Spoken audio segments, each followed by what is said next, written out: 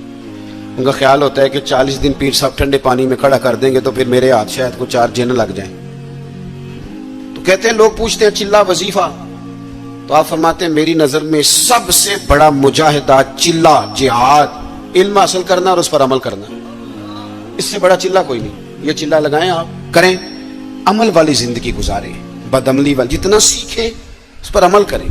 ہمارے ہاں ہم محافل میں جاتے ہیں تو لوگ کہتے ہیں جی آپ 30 منٹ تقریر کرتے ہیں, آج گھنٹہ سننی ہے. تو میں کہتا ہوں پچھلی 30 منٹ والی پہ عمل ہو گیا ہے, اور ہو گیا تو چلو اور کر لیتے ہیں. باقی یہ ہے کہ یہ تو آپ کو عمل کے لیے دین سیکھنا تھا. جتنا آپ عمل کریں گے. سید دیدار علی شاہ صاحب محدث البری رحمت اللہ علیہ اعلیٰ حضرت کے خلیفہ ہیں. وہ کہتے ہیں کہ میں دوست تھا صدر اللہ فاضل سید نعیم الدین صاحب مراد آبادی کا. میں چونکہ دوست تھا تو سید صاحب اعلیٰ حضرت کی بڑے عقیدت مند تھے, تو اکثر وہ کہتے ہیں میں نے بریلی شریف جانا ہے. تو ایک دن میں پہنچ گیا مراد آباد, تو انہوں نے سامان باندھا ہوا تھا بریلی شریف جانے کے لیے. میں بھی پہنچ گیا تو کہنے لگے یار میری تو ٹکٹ ہے ٹرین کی, میں تو بریلی شریف جا رہا ہوں. تو کہنے لگے یار آپ ہر وقت وہیں جاتے رہتے ہیں, میں ملنے آیا تھا. تو کہتے ہیں مجھے کہنے لگے حضرت صدر اللہ فاضل سید دیدار علی شاہ صاحب سے کہ چل آپ تمہیں بھی لے چلوں. دونوں سادات ہیں, دونوں دوست ہیں. کہنے لگے میں نے نہیں جانا, سنا ہے وہ طبیعت کے ذات کے پٹھان ہیں تو طبیعت کے سخت ہیں, میں نہیں جاتا. کہتے ہیں انہوں نے میرا ذہن بھی بنایا, کوشش بھی کی, ذہن سازی کی. خیر میں تیار ہو گیا. جب ہم بریلی شریف پہنچے تو عصر کی نماز کی آخری رکعت چل رہی تھی. تو فاضل بریلوی کی طرف اشارہ کر کے کہنے لگے وہ دیکھو اعلیٰ حضرت بھی صف میں ہیں. تو مجھے کہنے لگے میرا وضو ہے. صدر اللہ فاضل بھی نماز میں شامل ہو گئے, میں نے وضو کرنا تھا.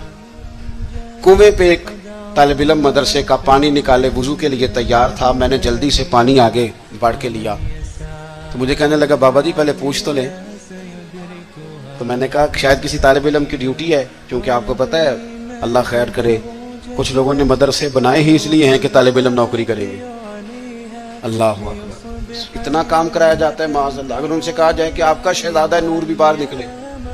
میں نے تو اب دوستوں سے کہا تقوی کا معیار بھی بدل دو. پہلے کہتے تھے نا جی ہم نے کبھی مدرسے کی روٹی نہیں کھائی. میرے خیال میں تقوی یہ ہے کہ کھایا ہی مدرسے کی کرو, پتہ چلے بچے بیچارے کیا کھاتے ہیں. یہی کھاؤ تاکہ تمہیں سمجھ آئے.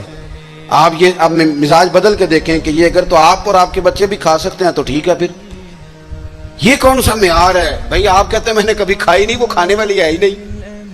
وہ آپ کے کھانے والی ہوتی تو ضرور کھاتے, اللہ ماشاء آمدام برسے مطلب. فرماتے ہیں طالب علم سے کہا پانی, تو کہنے لگا جی نہیں میں, آپ نے پوچھا ہی نہیں. تو میں نے کہا چلو اجازت دے دو. تو کہنے لگے حضرت صاحب میں نابالغ ہوں, اپنی مرضی سے بھی اپنی چیز کسی کو نہیں دے سکتا. کہتے ہیں مجھ پہ چوٹ لگی. میں نے کہا یہاں علم نہیں پڑھایا جاتا, علم کا فیض بھی دیا جاتا ہے. یہ انداز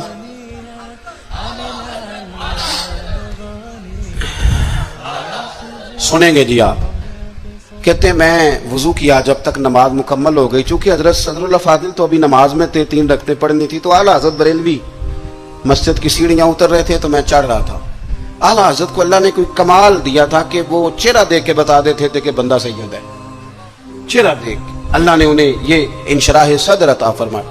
کہتے ہیں پہلے تو انہوں نے نا میرے ہاتھ ہی چوم لیے, بات ہی رنگی اور پکڑ گئی, اثر ہی بڑا ہوا.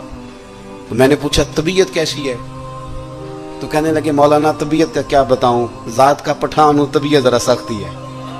کیونکہ پٹھان ہوں تو طبیعت ذرا میری سختی ہے. کہتے ہیں میں سمجھ گیا.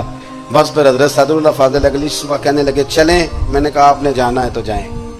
میں جب تک دور تھا بات اور تھی, اب تو حضور میں ہوں, اب تو بات اور ہے.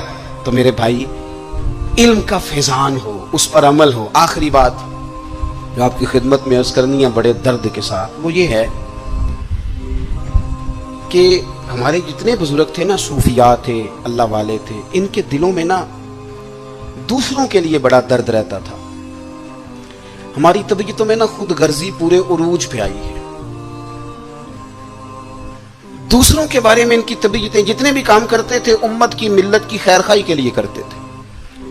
ہم اللہ ماشاءاللہ جو قدم اٹھاتے ہیں تو وہ اپنا نفع نقصان دیکھ کے اٹھاتے ہیں. جب تک آپ کے دل دوسروں کے حق میں نرم نہیں ہوتے, غریب آدمی جو ہوتا ہے نا یہ سیاںا نہیں ہوتا.